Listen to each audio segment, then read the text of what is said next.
Yes, ladies and gentlemen, episode 77 of Pokemon Horizons titled Ludlow Returns to His Hometown just dropped, and in this episode, our heroes head to Olivine City to find information on Entei, Olivine City being Ludlow's hometown. What will they find out? Let's talk about it.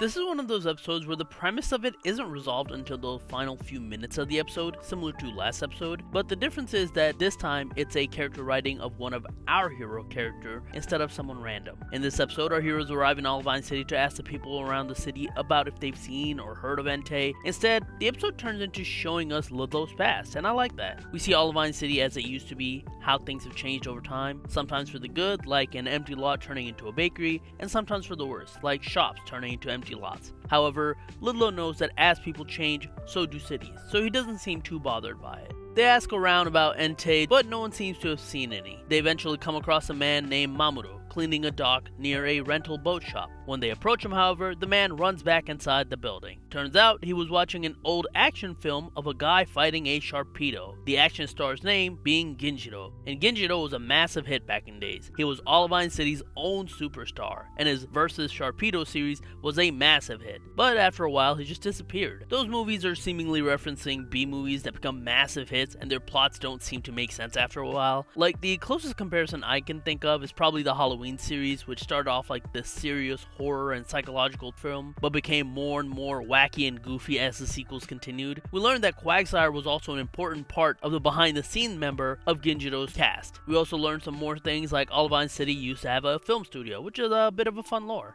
But none of that really compares to Roy realizing pretty early on that Ginjiro is just Mighty G, which means that these are actually movies starring young Ludlow. This is a brilliant backstory that explains the Mighty G persona while also showing that Ludlow is an active character. He could have lived his life as an actor and just be happy with that, but instead he wanted to see what the world had. He wanted to be part of adventures and mysteries bigger than himself, and it shows why he's such a wise character. When Roy tries showing Mamoru the photo of Mighty G, Mamoru refused to believe that this old hag could be the same hero that he knows. The other thing that happens in this episode is that Murdoch stays behind in the ship to make a special dish, but his day consists of chasing around the Tatsugiri, who are taking away his sushi bucket from him. Eventually, the Tatsugiri fall in the ocean and drift away, and Murdoch just decides to give up on trying to find them since he has to go make food. Ludlow's Quagsire, seeing this, chases after them. Mamoru then takes our heroes to a group of small islands surrounded by a whirlpool, because this is where those movies used to be recorded. However, while exploring, the trio of Tatsugiri from the Brave Olivine drift over to this area and get trapped in one of the whirlpools. Dot tries to save them with Quaxwell, but can't. Liko tries to save them with Florigato, but can't. Roy tries to save them with Kilowattrel, but can't. Mamoru's Wooper also goes in to try and save them, but gets trapped in the whirlpool too. Mamoru grabs Ludlow's leg and asks him to save Wooper, unaware that Ludlow is actually Mighty G. He holds on to Ludlow's leg, preventing him from becoming Mighty G. That is until Ludlow's Quagsire appears, distracting Mamoru, allowing Ludlow to slip away and turn into Mighty G. He uses Quagsire's Surf and Sharpedo's Whirlpool to save all the Pokemon, and Mamoru is thankful that Mighty G saved his Wooper, and realizes that he's been narrow-minded not to see that times have changed, but Mighty G is still cool, even if it isn't the hero he remembers from the silver screen. They take a picture together, Mighty G leaves, and then afterwards, Ludlow says that he can barely keep up this form for 3 minutes, which I feel like might be a setup for something in the future? Maybe I just watched too much My Hero Academia though. Either way, as everyone returns, they say that they didn't really find much info on Entei, but it's Mamoru, who tells them that one of his customers apparently saw one in a nearby island. So with that info in hand now, our heroes plan to go there. Our heroes head back to the Brave Olivine at night and see the food that Murdoch was making.